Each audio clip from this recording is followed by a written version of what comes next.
Why do 58% of parents feel conflicted about gender-affirming care for their children? This statistic highlights a significant divide in opinions and emotions surrounding the topic. Many parents find themselves at a crossroads, torn between wanting to support their child's identity and fearing the potential long-term consequences of medical interventions. The debate is not just about medical procedures, but also about the societal, psychological, and familial impacts of such decisions. Elon Musk's recent revelations might shed some light. As a public figure known for his innovative contributions to technology and space exploration, Musk's personal experiences and opinions on this matter have garnered significant attention. His perspective adds a new dimension to the ongoing discourse, especially given his influence and the public's interest in his life and views. Elon Musk recently opened up about his experience with his transgender child Xavier, who now identifies as Vivian Jenner Wilson. This revelation has brought the topic of gender identity and parental roles into the spotlight. Musk's journey with his child reflects the broader challenges and emotional complexities that many families face when navigating gender identity issues. The transition from Xavier to Vivian Jenner Wilson is not just a personal journey for his child, but also a transformative experience for Musk as a parent. In a conversation with Canadian psychologist Dr. Jordan Peterson, Musk revealed he felt tricked into consenting for Vivian to go on puberty blockers. This admission has sparked a broader conversation about the pressures and influences parents face when making medical decisions for their children. Musk's feeling of being tricked underscores the complexity and potential for misunderstanding in the medical and psychological advice given to parents. It raises questions about the transparency and ethics of such guidance. According to Musk, this decision was made during the confusion of the COVID pandemic when he was told that not proceeding might lead to tragic consequences. The pandemic created an environment of heightened anxiety and uncertainty, which may have influenced the decision-making process. Musk's experience during this time reflects the broader societal confusion and the challenges of making informed decisions under pressure. The fear of tragic outcomes can drive parents to make hasty decisions, often without fully understanding the long-term implications.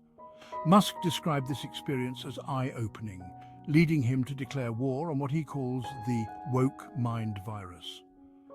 This term, woke mind virus, has become a controversial and polarizing phrase. For Musk, it represents a perceived overreach of progressive ideologies that he believes are harmful. His declaration of war on this concept indicates a deep-seated frustration and a call to action against what he sees as a dangerous trend. This stance has resonated with some and alienated others, reflecting the broader cultural divide on these issues. He accused proponents of gender-affirming care for minors of being incredibly evil and suggested that those responsible should face legal consequences. Musk's strong language and call for legal action highlight the intensity of his feelings on this matter. His accusations suggest a belief that there is a moral and ethical wrongdoing in the promotion of gender-affirming care for minors. This perspective has sparked significant debate, with some agreeing with Musk's stance and others vehemently opposing it. The call for legal consequences adds a layer of seriousness to his accusations, suggesting that he believes there are tangible harms being done that warrant judicial intervention.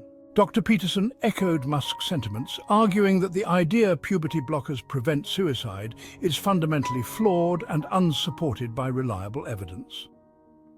Peterson's involvement in this discussion brings a psychological and academic perspective to the debate. His critique of the evidence supporting puberty blockers as a suicide prevention measure challenges the prevailing narratives in some medical and psychological communities. This argument suggests that the use of puberty blockers may be based on incomplete or misinterpreted data and calls for a more rigorous examination of the evidence. Instead, he pointed out that underlying mental health issues are often the real cause of distress. This perspective shifts the focus from gender identity to broader mental health concerns. Peterson's argument is that addressing these underlying issues may be more effective in alleviating distress than medical interventions like puberty blockers. This viewpoint encourages a more holistic approach to mental health, considering a range of factors that may contribute to a person's well-being. Musk also criticized the term gender-affirming care, calling it a terrible euphemism and stressing that he wasn't informed that puberty blockers could have long-term effects like sterilization. His criticism of the terminology used in this context reflects a broader concern about the language and framing of medical treatments. Musk's emphasis on the lack of information about potential long-term effects highlights the need for greater transparency and informed consent in medical decision-making. The mention of sterilization as a possible consequence adds a significant weight to his argument, suggesting that the risks of these treatments may be more severe than commonly understood. Their discussion further touched on Musk's decision to move Tesla and SpaceX headquarters out of California, following new legislation that allows schools to withhold information about students' gender identities from parents. This decision reflects Musk's broader concerns about the direction of policies in California and their impact on parental rights.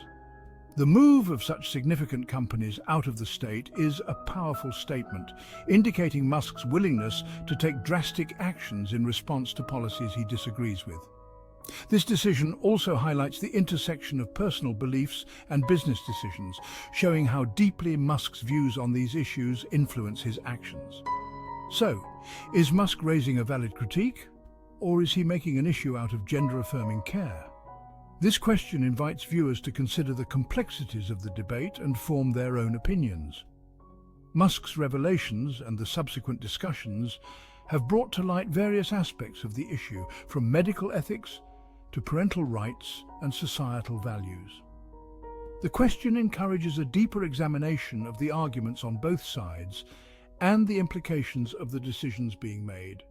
Join the conversation and let us know your thoughts. The invitation to join the conversation emphasizes the importance of public discourse on this topic. It acknowledges that this is a multifaceted issue with no easy answers and that diverse perspectives are valuable in understanding the full scope of the debate. By encouraging viewers to share their thoughts, the narrative fosters a sense of community and collective exploration of these challenging questions.